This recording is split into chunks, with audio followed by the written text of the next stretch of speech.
नमस्कार विद्यार्थी मित्रों, संस्कृति सेकेंडरी एंड हायर सेकेंडरी विद्या मंदिर Jnanpith campus Sehore online education में आपका स्वागत है। और आज हम 12वीं कक्षा और 12वीं कक्षा के प्रथम पद्य की शुरुआत करने जा रहे हैं। कहा जाता है कि कोई भी किताब के आरंभ करने से पहले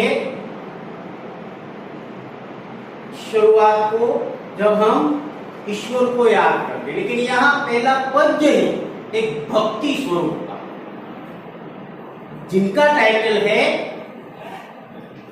कृष्ण भक्ति, और जिनके कवि मीराबाई, साहित्य प्रकार पद।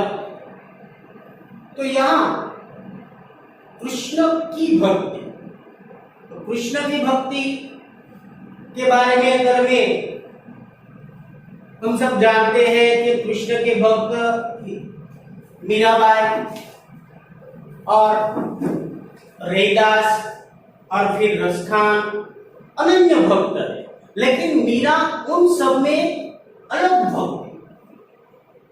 और कृष्ण की भक्ति के दो पद हमारे सामने यहां मीरा ने रखे हैं। तो पहले हम मीरा के जीवन कवन के बारे में थोड़ी जानकारी प्राप्त करेंगे। तो मीरा का जन्म राजस्थान के मेवाड़ रतन सिंह राठौर के परिवार में हुआ था, और बचपन में ही उनकी माता का देहांत हो गया। तब मीरा को बचपन में ही उनके दादा दुदारा अपने साथ ले गए, और दुदारा खूब वैष्णव भक्त थे। तो बचपन में ही मीरा के जीवन में भक्ति किसे कहते हैं, भगवान किसे कहते हैं, उनके बीज का आरोपण ही हुआ। और फिर एक दंत कथा के अनुसार जब कृष्ण की भक्ति में मीरा पागल कैसे हो और कृष्ण को ही अपना स्वामी क्यों माने, तो एक दंत कथा है कि जब मेला लगा हुआ था और उसी मेले में उसके दादा दुदारा मीरा को अपने साथ ले गए थे, और वो उस मेले में कठपुतली का खेल चल रहा था, और उसी खेल का प्रसंग था ब्याह, एक दूल्हा और एक दुल्हन। तो मीरा ने देखा, क्योंकि उनका वो बचपन में बालक थी, तो स्वाभाविक है उसके मन में कई तरह के प्रश्न होंगे। खेल समाप्त हुआ और फिर उसने अपने दादाजी को कहा कि ये क्या हो रहा था, कौन सा खेल था। तो उसके दादाजी ने बताया कि बेटा ये शादी हो रही थी, ये दुल्हन है और ये दूल्हा है। तो मीरा ने जैसे बच्चा जिद करता है उसी तरह के मुझे भी दूल्हा चाहिए। तो उसके दादाजी ने खिलौने के रूप में कृष्ण कन्हैया की मूर्त लेकर मीरा के हाथ में था और कहा कि ले बेटा ये तेरा पति। तब से मीरा ने अपने अंतरात्मा से कृष्ण कन्हैया को ही अपना पति मान लिया। तो यहां फिर मीरा की शादी मेवाड़ के महाराणा सांगा के कुंवर भोजराज के साथ हुई, और उनके जीवन की कठिनाई देखो कि 7 साल के बाद उनके पति का भी देहांत हो गया, और उसी समय उनके पिता का भी देहांत हो गया।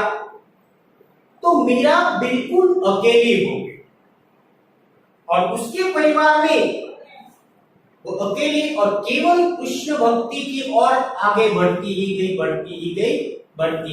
और ऐसी कृष्ण भक्ति में आगे बढ़ने साधुओं के साथ बैठने लगी, हरि भजन करने लगी। तो उनके परिवार वालों को अच्छा नहीं लगा, तो उसके परिवार वालों ने उसे परेशान करना शुरू कर दिया। तब मीरा ने पूरी तरह से अपना वैराग्य प्राप्त कर लिया, और फिर अपने घर को छोड़कर मीरा घर छोड़ दिया। और फिर आपको पता है कि मीरा ने अपना बीच का जीवन वृंदावन में बिताया कृष्ण भक्ति की, और फिर अंत में उत्तरार्ध में हमारे गुजरात के द्वारिका में आकर रुकी और वहां उनका देहांत हो गया।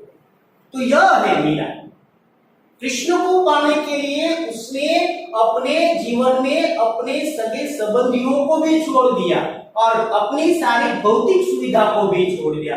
केवल क्या, मुझे तो केवल कृष्ण कन्हैया को पाना, इसके अलावा इस दुनिया में मेरा कोई नहीं। कहा जाता है ना कि मीरा कृष्ण के प्रेम में दीवानी हो गई, क्योंकि उनकी भक्ति प्रेम के तरह थी। मीरा तो बावरी हो गई, तो गांव के लोगों ने उसे पागल कहा, और उनकी सास ने उसे क्या कहा थे, तो कुल का विनाश करेगी। लेकिन उसे क्या था, उसे तो यह था कि मुझे तो मेरे जीवन को चरितार्थ करना है, मुझे केवल कृष्ण कन्हैया को ही प्राप्त करना है, मिले या न मिले। तो उसने केवल अपनी भक्ति के माध्यम से कृष्ण कन्हैया के पास अपने नजदीक निकट रहने का प्रयत्न किया। तो यह है मीरा का जीवन। और मीरा का साहित्य प्रदान की बात करें तो 7 यहाँ के मीरा के उनके 7 या 8 पद लिखे हैं, और वह सब पद उनकी मीरा पदावली नाम का जो कृति है उनमें सब संग्रहित किए हुए हैं। और मीरा की भाषा देखी जाए तो वो गुजराती और हिंदी दोनों की कवियत्री मानी जाती है, और उनकी भाषा उनके पदों में ज्यादातर राजस्थानी, ब्रज और फिर गुजराती भाषा का भी मिश्रण आपको देखने मिलता है। तो यहाँ हमें पहला पद्य कृष्ण भक्ति, मीराबाई, और यहाँ 2 पद हमारे सामने रखे। पहले पद की अगर बात की जाए तो पहले ही पद्य में बताया गया है कि मीरा को इस दुनिया में कुछ भी अच्छा नहीं लगता, केवल अपने हरि के बिना कुछ भी न सुहा। अनंत ब्रह्मांड में या इस धरती पर उसे केवल कृष्ण कन्हैया, अपने हरि के अलावा कुछ भी नहीं दिखता। और अपने हरि को पाने के लिए, अपने कृष्ण कन्हैया के निकट जाने के लिए, और यहाँ कहते हैं कि मुझे उनके दर्शन करने, उनके चरण कमल को प्राप्त करना है। और प्रभु ने ये भी कहा है, हरि ने यह कहा है कि मैं तुम्हें दर्शन दूंगा, लेकिन अभी तक मीरा को प्रभु के दर्शन नहीं हुए हैं, इसलिए यहाँ मीरा व्याकुल है। तो पहले पद में मीरा की व्याकुलता का चित्रण किया हुआ है। तो यहाँ जो पहला पद मैंने आपके सामने लिखा है, 2 पद है। दूसरे पद की अगर बात की जाए तो दूसरे पद में यहाँ जो वृंदावन में गोकुल में जो होली का उत्सव होता है तो उनका वर्णन किया है। तो यहाँ पहले पद की हम बात करें तो यहाँ मीरा व्याकुल है। इसलिए व्याकुल है क्योंकि उसे अपने हरि के दर्शन नहीं हुए, इसलिए मीरा व्याकुल है, दुखी है। तो उस दुख का वर्णन खुद मीरा ने पहले पद में बताया है, तो उसी पद को समझने का प्रयत्न हम करेंगे। पद्य 1 तो या हरि बिना पशु न सुहावे। हरि परमात्मा ईश्वर, और बिना, उसके बिना कुछ भी मुझे अच्छा नहीं लगता। खुद मीरा कहती है हरि बिना पशु न सुहावे। इसलिए तो यहाँ कहती है कि परम स्नेही राम की नीति ओलू रिया। परम स्नेही, अत्यंत स्नेह करने वाले को हम परम स्नेही कहते हैं। और यहाँ कि राम की नीति यानी कि अपने हरि की नीति यानी कि नित्य, अपने हरि जो नित्य ओलू यानी कि माफक।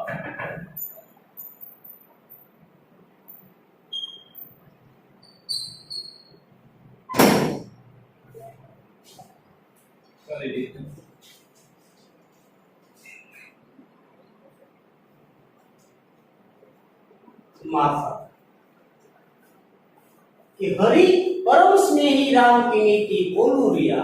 और कहते हैं कि राम हमारे, हम है राम के, हरि बिना हुस्न सुहावे।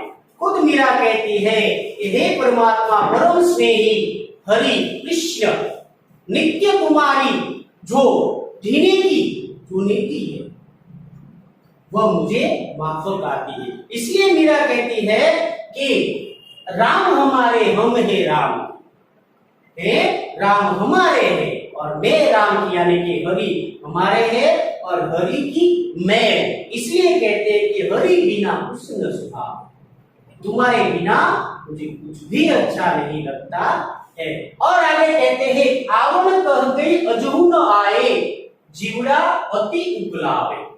आवण यानी कि आने को वादा किया था, वादा करते हैं ना कि मैं इस दिन आऊंगा आपको मिलूंगा, तो यहाँ हरि ने मीरा को वादा किया। मीरा कहती इस पद में कि यहाँ आवण कह गए अजहू न आए। अजहू मतलब आज भी,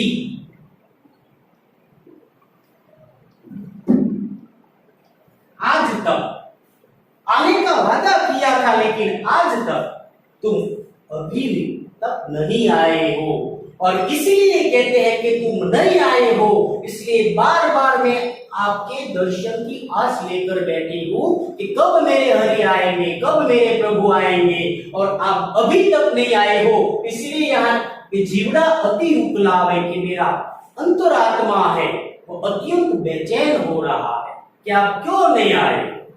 और फिर आगे मीरा कहती है तुम दर्शन की आस रमैया, कब हरि दर्शन दिलावे, कि मैं कब से तेरी आस लेकर बैठी। दर्शन यानी कि दर्शन,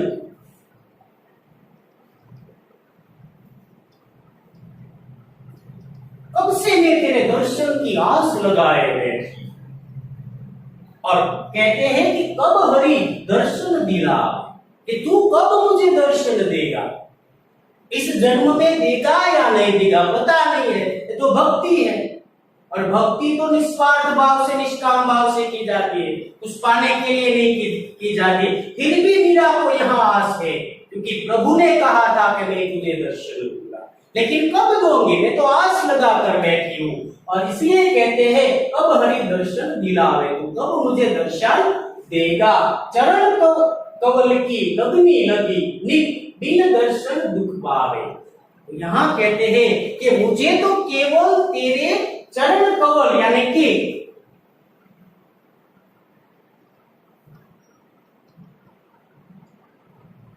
चरण रूपी कमल, कि मुझे या चरण कमल की लगनी लगी। लगनी यानी कि कोई धुन लगना, उसके लिए पागल हो जाना। मुझे तो केवल तेरे चरण कमल को प्राप्त करना और तेरे चरण कमल को प्राप्त करके अपने जीवन को सफल बनाना है। इसलिए मीरा कहती है कि बिन दर्शन दुख पावे, कि तेरे दर्शन बिना जो मुझे दुख मिलता है, हर वक्त हर समय हर क्षण केवल दुख ही मिलता है। इसलिए यहाँ मीरा ने अपनी व्यथा, अपनी पीड़ा का वर्णन करते हुए कहा है कि तू कब मुझे दर्शन देगा, मुझे तेरे चरण कमल में कब लेगा, और मुझे तेरे निकट रहना है। और जब तू दर्शन नहीं देता है तो मेरा अंतरात्मा अत्यंत व्यथित और पीड़ा का अनुभव करता है। और अंत में कहते मीरा को प्रभु दर्शन दीजियो, आनंद बरिनु न जावे। अंत में मीरा कहती है कि हे मेरे प्रभु तू कहाँ है, मुझे प्रभु दर्शन दीजियो, कि मुझे तू दर्शन दे। अगर तू मुझे एक बार दर्शन देगा तो कहते हैं कि जो मेरे जो आनंद है, तू मुझे दर्शन देगा तो मेरे अंदर जो एक आनंद है तुझे देखने का, तेरे दर्शन का, और जो मेरे जीवन की आस थी, दर्शन देगा तो बड़ी मतलब वर्णन,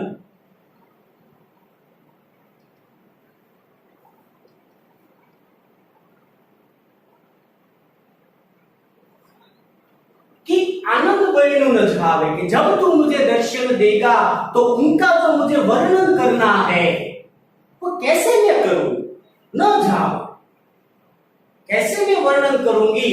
तो यहाँ इस पद में मीरा ने अपनी पीड़ा व्यथा का वर्णन किया है। और यहाँ आपको पता ही चल गया होगा कि मीरा की पीड़ा क्या है, व्यथा क्या है। केवल व्यथा है अपने प्रभु को पाने की, प्रभु के दर्शन करने की, प्रभु के चरण कमल को प्राप्त करने की, प्रभु के निकट रहने की, लेकिन आज तक प्रभु उसे मिले नहीं है। और फिर भी मीरा आस लगाकर बैठी है और कहती है कि यहाँ कि हरि बिना पशु न सुहावे, कि तेरे बिना, हरि बिना, हे प्रभु तेरे बिना फिर भी मुझे कुछ भी अच्छा लगता नहीं है। तो यहाँ पहले ही पद में मीरा की व्यथा का वर्णन किया है।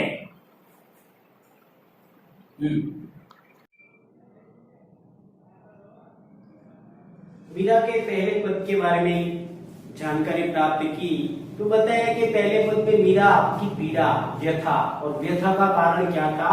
कृष्ण कन्हैया के अपने हरि परमात्मा के दर्शन की जो उसे आस थी और प्रभु उसे दर्शन देने नहीं आए थे और उनके चरण कमल को उसे प्राप्त करना था। तो यहाँ पहले पद में मीरा की व्यथा और पीड़ा का वर्णन किया। इसलिए मीरा कहती है कि हरि बिना कुछ भी न सुहावे, कि हरि तेरे बिना मुझे कुछ भी अच्छा नहीं लगता है। तो यहाँ मीरा ने एक रमणीय, मनोहर एक दूसरे पद हमारे सामने रखा है और यहाँ मीरा ने अपनी व्यथा और पीड़ा की बात नहीं बताई। यहाँ तो कृष्ण कन्हैया अपना परमात्मा मुरलीधर, गिरिधर, जो फाल्गुन के मास में होली खेल रहा है और उस होली में उनके संग गोकुल की गोपियां है ब्रज की और साथ में राजा है। तो यहां होली, फाल्गुन के प्रसंग का वर्णन किया है कि कृष्ण कन्हैया ब्रज में किस तरह होली खेल रहा है और होली खेलते हुए उनके साथ कौन कौन है, और ऐसे मनोहर दृश्य का मीरा ने वर्णन किया है। और होली खेलते खेलते जो कृष्ण कन्हैया उसे अत्यंत रमणीय लगते हैं, मनमोहक लगते हैं। तो दूसरे पद में मीरा ने होली, जो कृष्ण कन्हैया होली खेल रहा है, उनका वर्णन किया है। तो दूसरे पद को समझने का हम प्रयत्न करेंगे। तो यहाँ मीरा कहती है क्या? तो कहती है कि मुरली चंग बजत डफ न्यारो संग जुवती ब्रजनारी। मुरली के बारे में तो पता है कि कृष्ण कन्हैया का जो प्यारा कोई वाद्य है तो वह है उनकी मुरली, और उसी मुरली से पूरा विश्व मोहित हो गया है। तो यह मुरली होली खेलते खेलते उनके संग क्या है? क्योंकि मुरली है और टंग यानी के चमड़े का मढ़ा एक बाजा, मुरली के साथ चमड़े का मढ़ा हुआ एक बाजा व्याप, और फिर बजट डफ न्यार, और साथ में डफ जो महादेव के हाथ में हो, डफ डमरू, और एक चमड़े का जो वाद्य होता है उसे हम डफ कहते हैं। तो बड़ा सुंदर। और संग जुवती ब्रज नारी, साथ में ब्रज की नारी गोपियां उनके संग होली खेल रही है। तो यहां बताया कि मुरली के साथ चंग और डफ अत्यंत सुंदर है और साथ में ब्रज की नारियां, और इस तरह कृष्ण कन्हैया ब्रज में होली खेल रहा है। और होली में क्या होता है? तो कहते हैं कि होली खेलने में कि हम एक दूसरे पर अलग अलग रंग फेंकते हैं। तो यह कृष्ण कन्हैया भी यही कि चंदन केसर चिरकत मोहन अपने हाथ बिहारी, खुद अपने हाथ बिहारी, कृष्ण कन्हैया का एक नाम बिहारी, खुद अपने हाथों से चंदन लिया है, केसर लिया है और फिर चिरकत फेंक रहे हैं। और कहा? मोहन अपने हाथों से चंदन और गुलाब सब पर फेंक रहे हैं बिहारी, और भारी भारी मुट्ठी गुलाल लाल चहु देत सबन पे डाल। किस तरह? मुट्ठी भर भर के गुलाल, चंदन, केसर, मुट्ठी भर के चाहू, मतलब चारों ओर होली खेल रहे हैं ब्रज में, खुला मैदान, और ब्रज के मैदान में चारों ओर जो गोपियां और साथ में ब्रज के लोग, और होली और अपनी मुट्ठी भर भर के वो चंदन, केसर और गुलाल सब पे डाली, मतलब फेंकना, छप्पर फेंक रहे हैं। और एक मनोहर दृश्य मीरा देख रहे, अपने पत्नी की किस तरह कृष्ण कन्हैया होली खेल रहा है, अपने हाथों में मुट्ठी में गुलाल और केसर भर भर के सब पर फेंक रहे हैं। और आगे कहते हैं, छेल छबीले नवल काना संग श्यामा प्राण प्यारे। केवल कृष्ण कन्हैया नहीं है, गोपियां भी नहीं, और अबील गुलाल के साथ यहाँ कृष्ण कन्हैया को कैसा बताया, छेल छबीले नवल काना, अत्यंत मनमोहक और सुंदर कन्हैया, और साथ में श्याम, श्यामा यानी कि राधा, और उसे क्या बताया कि प्राण प्यारे। कृष्ण कन्हैया की मुरली की बात बताई, तो फिर राधा भी उनके साथ जुड़ी हुई और उनके प्राण से भी अधिक प्यारी राधा भी उस श्याम सुंदर छेल छबीले कन्हैया के साथ ब्रज में राधा भी होली खेल रही है, ऐसा मीरा कहती है। और फिर उस होली में क्या होता है, अब सबको पता है कि गाने बजते हैं, तो उसी तरह मीरा कहती है कि यहाँ सब गावत चार भ्रमर राग ते ही दे दे कर करता है। कर यानी कि हाथ, करताली यानी कि हाथ की ताली, सब एक दूसरे अपने हाथ में हाथ मिलाकर ताली लगाकर, और फिर क्या करते हैं, तो फागुन का गीत गा रहे हैं, और वह भी किस राग में, घमार राग।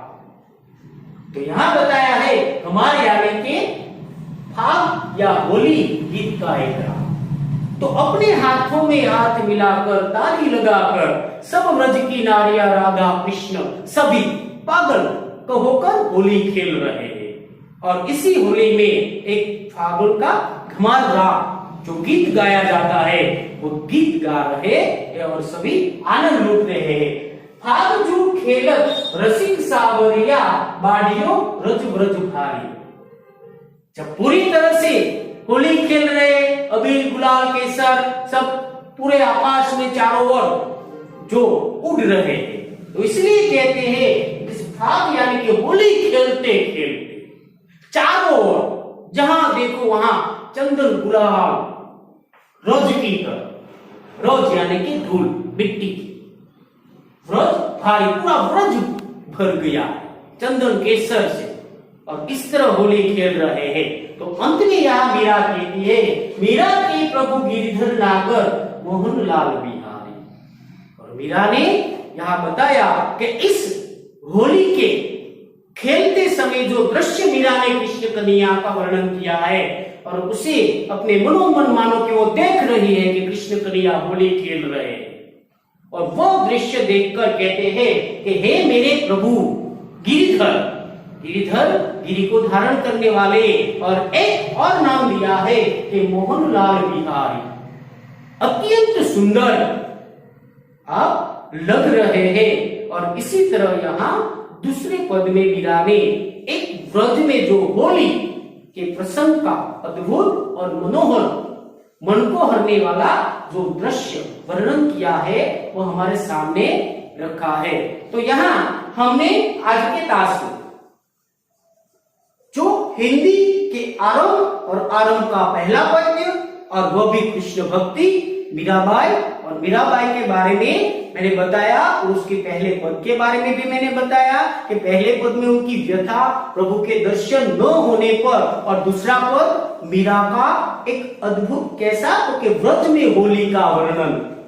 तो दोनों पद में जो अलग अलग भाव बताए, और यही पद्य हमने समझाने का प्रयत्न किया। और इसी पद्य के माध्यम से अगर आप पूरी तरह से इस वीडियो को देखेंगे और साथ में किताब रखेंगे, तो आपको पूरी तरह से समझ में आ जाएगा। और फिर भी आपको अगर कोई भी पद में से कोई बात समझ में नहीं आई है, तो आपको पता है कि आपको होमवर्क पे मेरा नंबर, और आप मुझे फोन कर सकते हैं, और स्कूल में मुझे मिल भी सकते हैं।